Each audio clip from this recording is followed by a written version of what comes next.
And good morning, everybody. Good afternoon, good evening, whenever it is that you're watching. Thanks for watching.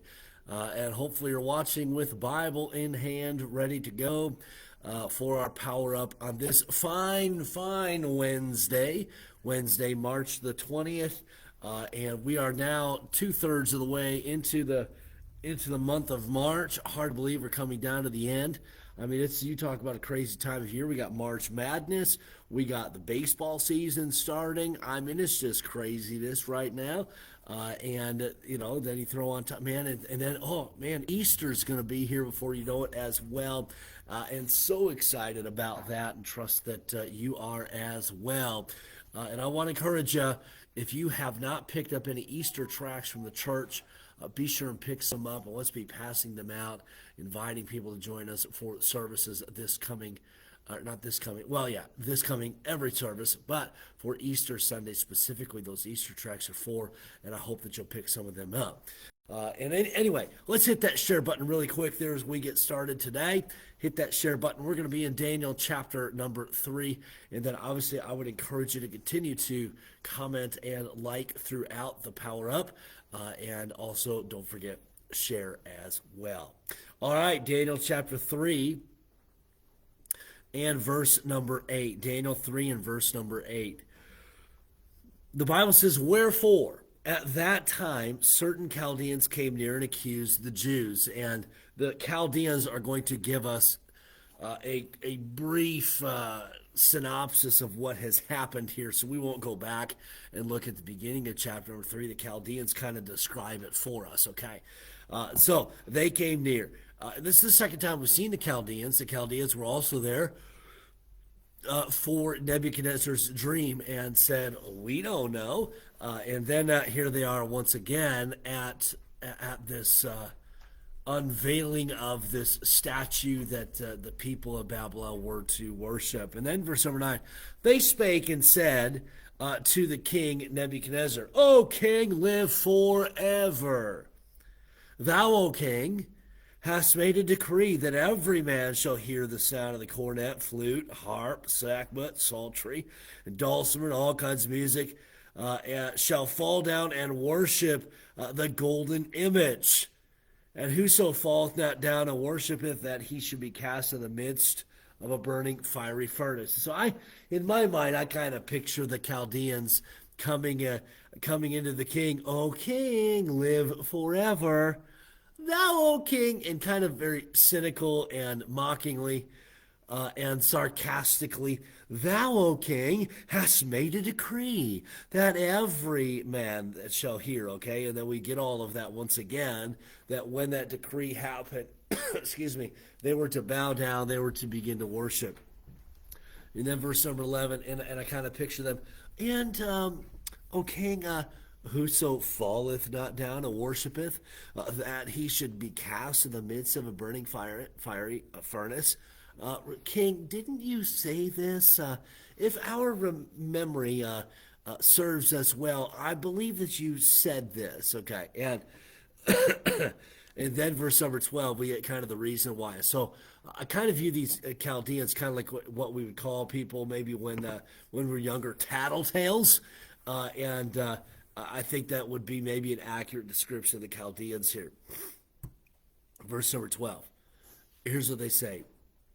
"There are certain Jews whom thou hast set over the affairs of the province of Babylon, Shadrach, Meshach, and Abednego. These men, O king, have not regarded thee. They serve not thy gods, nor worship the golden image which thou hast set up." And so just kind of look really quick at what's going on here. Back in chapter number 2, we find we could go chapter number 1 as well. Chapter number 1, we find that they stand up, they side with Daniel, they purpose in their heart, just like Daniel, to not defile themselves with the king's meat.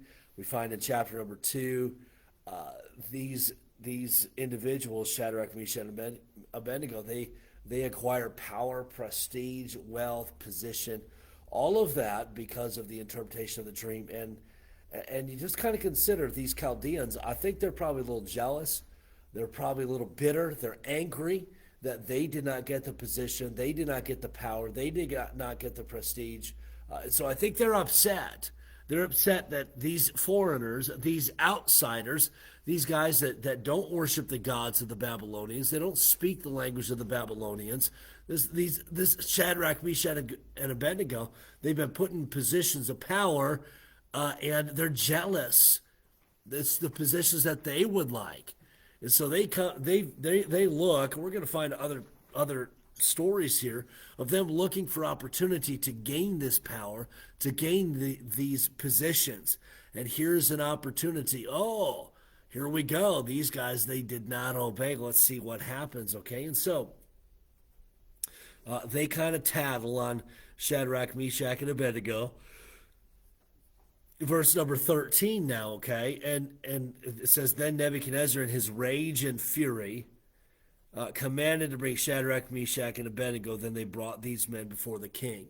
And Nebuchadnezzar is upset, and maybe rightfully so. I'm not excusing what Nebuchadnezzar is doing as being right, but in regards to this idol and worshiping it, but in the fact that the king has issued a decree, and there are people that are disobeying that decree, and so he's got to stand up. He's going to be furious. He's going to call these men before him to see what's going on, and in his fury, he's upset. He's angry.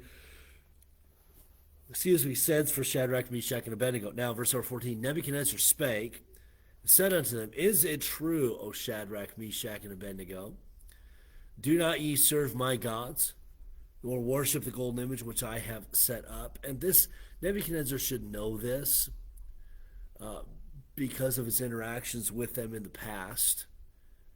We find in chapter 2 and verse number 49 that Daniel requested the king, and he set Shadrach, Meshach, and Abednego over the affairs of the province of Babylon. Okay, so he knows who these guys are. He's given them their positions, and he knows the God that they serve. Verse number 15. Now, the king continues, now, if ye be ready, then at what time ye hear the sound of the cornet, the flute, the harp, sackbut, psaltery, and dulcimer, and all kinds of music, ye shall fall down and worship the image which I have made. Well, but if ye worship not, ye shall be cast the same hour into the midst of a burning fiery furnace. And who is that God that shall deliver you out of my hands? Shadrach, Meshach, and Abednego answered and said to the king, O Nebuchadnezzar, we're not careful to answer thee in this matter. If it be so, our God, whom we serve, is able to deliver us in the burning fiery furnace, and he will deliver us out of thine hand, O king. But if not, be it known unto thee, O king, that we will not serve thy gods, nor worship the golden image which thou hast set up. Okay, and so now we've got this interaction here. And the king is going to give these three young men another opportunity to obey his commands. And Nebuchadnezzar says, hey, when the music begins to play, you need to bow down and worship. And Shadrach and Meshach and Abednego, they stand up and they say, you know what? We're not, if our God delivers us, fine. If he does not deliver us, that's fine as well. But verse number 18 is a very telling verse. But if not, be it known unto thee, O king, that we will not serve thy gods, nor worship the golden image which thou hast set up. And so I want to pause here. And this is a very, very neat interaction. The fact that these three young men are satisfied with God's will for their life. And as I think about the life of a believer, there are several areas I think we need to be satisfied, content with, okay with the being in the will of God. And here it's their response is, hey, if our God can, and if he does, fine. But if he chooses not to, fine. And I think one area in which this is evident, very much so in the believer's life, I think it's in the through the avenue of prayer. I think it's important for us to go before the Lord in prayer. I think it's important for us to throw everything out on the table in regards to how we desire for God to work in our life, to how we desire for God to provide, the blessings that we desire. I think that's important. I think that's a good thing. Obviously, we need to come to Him and worship as well. But at the end of the day, what happens if God does not answer our prayer the way that we desire? I think Shadrach, Meshach, and Abednego, they desired for God to save them from this burning fiery furnace, and that's a good thing. Just like when we go to the Lord in prayer, we desire things, we desire answers from prayer to prayer from God, and that's good. But how do we respond if God doesn't answer the way we want? And we can learn a lot here from these three young men. They say our God can. That's what we desire, for Him to deliver us from the burning fiery furnace. But verse number 18, but if not, here's what we're going to do. We will not serve thy gods nor worship the golden image. Okay, I think this is important for us to know and understand as we go to the Lord in prayer. Is it's good for us to ask. It's good for us to come for Him. It's good for us to have these desires. But how God answers, we say, God, if you would, but if not, I'm going to remain faithful. But if not, I'm going to continue to serve you. But if not, I'm going to continue to do what's right. And that's a contentedness in God's will for our life, where we can lay everything out on the table, where we can come before God and ask, and then say, but God, if not, I'm still going to be faithful. I'm still going to do what's right. I'm still going to live for you. That's how we need to be in regards to prayer. And then this is how we ought to be too. Maybe even similar to Joshua. Joshua at the end of his life, where he says, but as for me and my house, we will serve the Lord. He throws out to the Israelite nation that they need to choose who they're going to serve. And then Joshua says, no matter what you do, I'm going to continue to serve the Lord. And I think in much the same way, kind of Daniel chapter number 3 speaks to that. And in our life, that needs to be a way in which we live. That no matter what everybody else is doing around us, we need to continue to serve God. We need to continue to do what's right. We need to continue to live for God. We need to continue to be faithful. And some of us, we need to step it up in those areas as well. And realizing that, you know what? If God answers prayer, if not, I'm going to continue. If trial and difficulty come in my life, I'm going to, whether I know the reason why or not, I'm just going to continue. If the heartache comes into my life, I'm just going to continue. If other people fall away, I'm going to continue. And that needs to be the attitude and spirit by which we live. That no matter what is going on, no matter who is on board and who is not, we're going to serve, we're going to live, and we're going to be faithful to the Lord. These three young men, when everybody else bowed, they stood. When they came before the king and they could have caved into the pressures of the king and the reality of the situation they found themselves in, which was a burning fiery furnace, these three young men stood up to the king and said, we're going to continue to serve our God. And we're going to continue to worship our God and not yours. We need to have that same spirit of faithfulness, of living for the Lord, of serving the Lord, of worshiping the Lord. No matter what is going on, no matter who else, no matter the pressure, we will continue.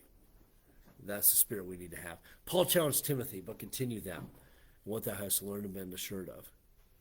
And we need to practice that. We need to live that. Okay, we're going to end there for today. Hopefully, it was a blessing to you today. We'll get into how this story ends tomorrow, and how it ends, and how God blesses as well. All right, let's welcome those who have commented live here. If you're watching throughout the rest of the day, the recorded version, be sure and comment as well. Once again, hit that share button if you haven't already done so, so that we can get the word out. And not my words, but this word right here. Brian and Cindy, good morning to you both. Hope you guys have a great day. David, good morning to you as well. Lynette, good morning to you. Hope you have an awesome day. Charlie and Marcia, thank you for being on. Good morning to you. Ingrid, good morning to you. Love you. Have a great day. Dennis and Geraldine, good morning to you. And Cliff and Karen, good morning to you both. Hope you guys are doing well. All right, don't forget, we've got services tonight at 6 o'clock. Would encourage you to be here for that. And excited about being in church, excited to connect with our church family as well. So be sure to be here. That's 6 o'clock. Lord bless you.